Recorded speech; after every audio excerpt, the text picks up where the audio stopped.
الحمدللہ رب العالمین والصلاة والسلام علی سید المرسلین۔ درود پاک کی کثرت کے ویسے تو بے شمار فضائل و برکات ہیں، لیکن ایک خاص فضیلت اور برکت یہ ہے کہ درود پاک کی کثرت یہ پریشانیوں سے نجات حاصل کرنے کا ذریعہ ہے۔ اگر کسی شخص کی پریشانی ہر طرح کی کوشش کرنے کے باوجود بھی حل نہ ہوتی ہو، مشکل دور نہ ہوتی ہو، مصیبت دور نہ ہوتی ہو، تو اگر وہ درود پاک کی کثرت کرتا ہے تو اللہ کریم اس کی برکت سے اس کی پریشانی کو دور فرما دیتا ہے، اس کی ہر وہ حاجت کو پورا فرما دیتا ہے جس کی وہ خواہش رکھتا ہے۔ ہر اس کی جائز حاجت درود پاک کی کثرت کرنے کی برکت سے پوری ہو جاتی ہے۔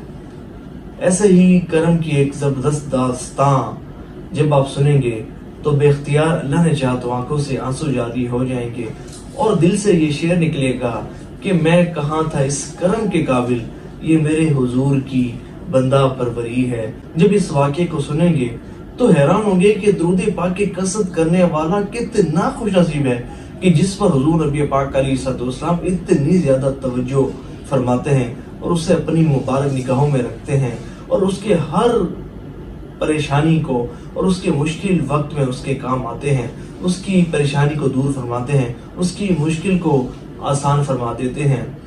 شیخ انیس کہتے ہیں کہ میں اپنی یہ درود پاک کی سٹوری اس لیے لکھ رہا ہوں کہ ہو سکتا ہے کہ اس کو پڑھنے کے بعد کسی کی مشکل آسان ہو جائے، کسی کی پریشانی دور ہو جائے اور کسی کی حاجت پوری ہو جائے۔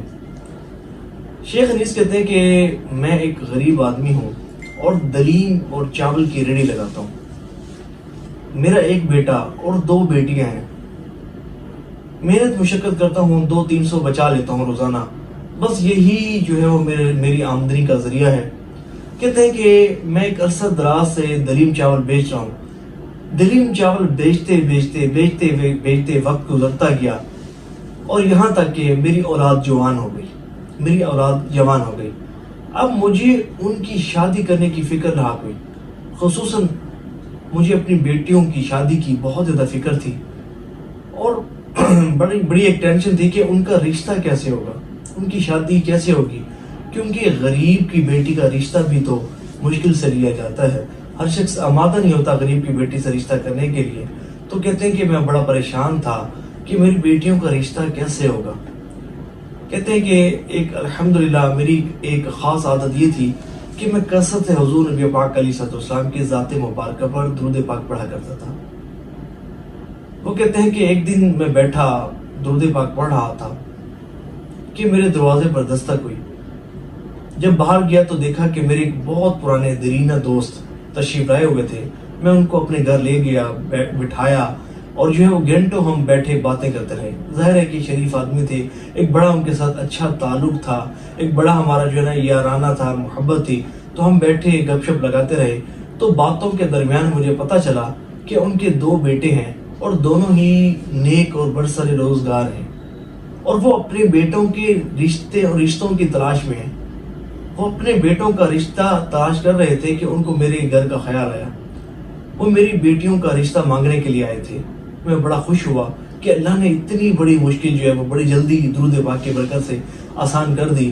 تو میں نے اپنے بچوں کے ساتھ مشورہ کیا اور مشورہ کرنے کے بعد ان کو ہاں کر دی، اور یہاں تک کہ سارا کام اتنی جلدی ہوا کہ بارات کی تاریخ بھی مقرر ہو گئی۔ میں بڑا خوش تھا لیکن ساتھ پریشان بھی تھا کہ ظاہر ہے کہ 2 بیٹیوں کی شادی کے معاملات تھے، خرچہ تو ہونا ہی تھا۔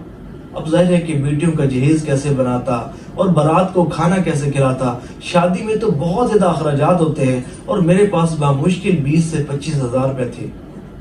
میں نے تو یہاں تک سوچ لیا تھا کہ میں اپنی ریڑھی اور اس کا سامان بھی بیچ دوں گا، لیکن اگر ان کو بیچ بھی دوں تو کتنے پیسے میرے پاس آ جائیں گے۔ میں بڑا پریشان تھا کہ شادی کا انتظام کیسے کر پاؤں گا۔ اسی پریشانی کے عالم میں ایک دن میں نے شام کو بیٹھا درود پاک پڑھ رہا تھا۔ شیخ انیس کہتے ہیں کہ اسی پریشانی کے عالم میں ایک شام میں بیٹھا درود پاک پڑھ رہا تھا اور مجھے یہ اچھی طرح یاد ہے کہ یہ 7 اکتوبر 2007 کی شام تھی۔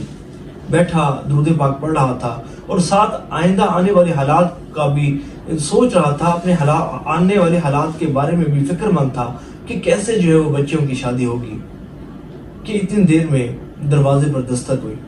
میں باہر گیا تو کیا دیکھتا ہوں کہ ایک بہت زیادہ شریف و نص شخص دروازے پر موجود ہے، اور اس شخص کے چہرے کا وقار اور اس شخص کے چہرے کا نور بتا رہا تھا کہ وہ بہت متقی اور پرہیزگار نیک شخص ہے۔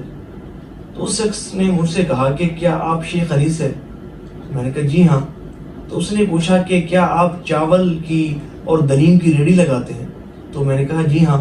تو اس نے کہا کہ مجھے صرف آپ کے چند منٹس چاہیے۔ تو شیخ انیس کہتے ہیں کہ اس شخص کے چہرے کی نورانیت اور وقار مجھے بتا رہا تھا کہ وہ شریف آدمی ہے۔ میں اسے اپنے گھر اندر لے گیا اور میں نے کہا جی حکم فرمائیں۔ جب بٹھایا تو اس شخص نے ایک اور سوال کیا اور کہا کہ کیا آپ کی بچیوں کی شادی قریب ہے اور آپ اخراجات کی وجہ سے پریشان ہیں اور آپ پر اتنا قرضہ بھی ہے؟ تو شیخ انیس کہتے ہیں کہ میں نے کہا ہاں، لیکن آپ کو یہ بات کیسے معلوم ہوئی کہ میرا نام شیخ انیس ہے اور میں دلیم چاول کی ریڑھی لگاتا ہوں اور میری بیٹیوں کی شادی بھی عنقریب ہے اور میرے پاس اخراجات نہیں ہے؟ میں تو آپ کو جانتا بھی نہیں، اور آپ کو یہ باتیں کیسے معلوم ہیں؟ تو اس نے اپنی جیب سے ایک موٹا لفافہ نکالا اور میری طرف بڑھا دیا اور کہنے لگا کہ یہ قبول کیجیے۔ تو میں نے کہا کہ یہ کس نے بھیجا ہے اور کیوں بھیجا ہے؟ تو انہوں نے کہا کہ یہ انہوں نے بھیجا ہے کہ جن کی ذات مبارکہ پر آپ درود پاک کی کثرت کرتے ہیں۔ یہ انہوں نے بھیجا ہے کہ جن کی ذات مبارکہ پر آپ درود پاک کی کثرت کرتے ہیں۔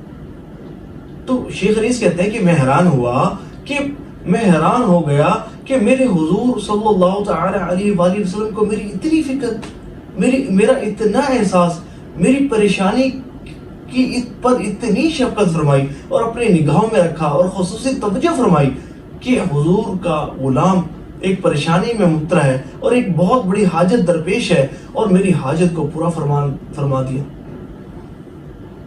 یہ بات کرتے ہوئے میں زار قطار رو رہا تھا اور میرے ساتھ وہ نورانی شخصیت بھی رو رہی تھی۔